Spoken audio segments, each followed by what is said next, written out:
네, 밤새 이 중국발 스모그의 영향으로 미세먼지가 말썽이었습니다. 하지만 점차 미세먼지가 해소되면서 낮에는 완연한 늦가을 날씨를 보인다고 하는데요.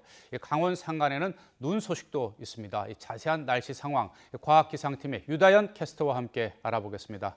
자, 어서 오세요. 안녕하세요. 자, 이 미세먼지 얘기부터 좀 나눠보죠. 좀 날씨가 찌푸렸는데 지금 미세먼지 상황은 어떻습니까? 네, 오늘 국립환경과학원이 낸 미세먼지 예보에서는 오전까지 서쪽 지방을 중심으로 중국발 스모그가 영향을 줄 것으로 예상했었는데요. 하지만 예상보다 빨리 동풍이 불면서 미세먼지가 지금 해소되고 있습니다.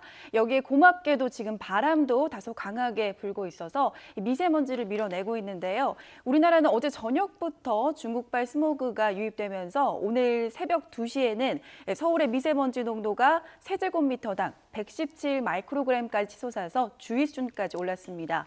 하지만 현재 서울의 미세먼지 농도는 12 마이크로그램으로 오늘 새벽에 비해서 무려 10분의 1 정도 수준으로 농도가 많이 낮아졌고요. 깨끗한 대기 상태인 안심 단계 보이고 있습니다. 대부분 지방도 대기질이 보통 수준 보이고 있어서 오늘 미세먼지 걱정 안 하셔도 될 것 같습니다. 네, 그렇군요. 미세먼지 다행이네요. 뭐 이제 회복이 됐다고 하니까요. 자, 그리고 아침에 좀 출근할 때 좀 날씨가 좀 포근하다 그런 느낌이 들었는데 오늘 날씨는 어떤가요? 네, 이제 미세먼지도 해소가 됐고요. 오늘 전국적으로 구름이 많이 끼는 가운데 예년 이맘때 늦가을 날씨를 보이겠습니다. 서울을 기준으로 이맘때 낮 기온이 한 15도 정도거든요. 그런데 오늘 서울과 대전 낮 기온이 17도, 전주 19도, 광주 20도로 완연한 늦가을 날씨 보이겠습니다. 다만 동풍의 영향으로 동해안은 흐리고 비가 오겠는데요. 비가 내리면서 강원도는 낮 기온이 대관령이 5도, 속초와 강릉 10도 등 어제보다 5도에서 많게는 10도나 낮아져서 좀 쌀쌀하겠습니다. 네. 자, 그리고 강원 산간 지역에는 벌써 눈 소식이 있다고 하는데 특히 또 눈이 많이 내릴 것으로 지금 예상이 돼서 좀 주의도 필요하다고요. 네, 그렇습니다. 당초 어제 기상청은 오늘 이제 높은 강원 산간을 중심으로는 10cm 이상의 눈이 내릴 것으로 예상해서 강원도 4개 산간에 대설 예비특보를 내렸는데요. 현재까지 영상의 기온 분포를 보이면서 눈이 아닌 비로 이어지고 있어서 이 예비특보는 오전 6시에 모두 해제가 됐습니다. 예상 적설량이 지금은 10cm가 아니라 1에서 5cm로 좀 줄었는데요. 네. 그래도 산간도로에서는 내리는 비나 눈이 얼어서 미끄러운 곳이 있으니까요.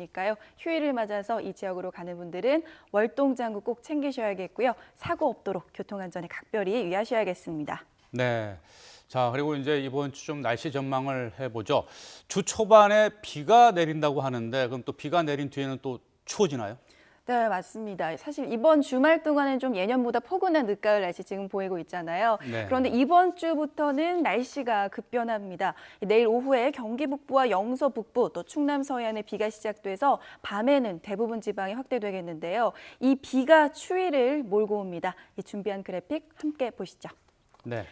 네, 일단 월요일인 내일까지 서울 아침 기온 10도 정도로 예년 기온을 웃돌아서 아침에도 크게 춥진 않겠습니다. 하지만 화요일에는 2도, 또 수요일에는 비가 그친 뒤 영하 2도까지 내려가면서 다시 영하권 추위를 보이겠습니다. 이후 금요일에는 다시 예년 기온을 회복하면서 추위가 풀릴 것으로 전망됩니다. 특히 내일과 모레 사이에는 기온 변덕이 하루 사이에 7도에서 8도나 크게 나니까요. 급변하는 기온에 좀 감기 걸리지 않도록 건강관리도 잘 해주셔야겠습니다. 네, 지금까지 유다연 캐스터와 함께 날씨 자세히 알아봤습니다. 고맙습니다.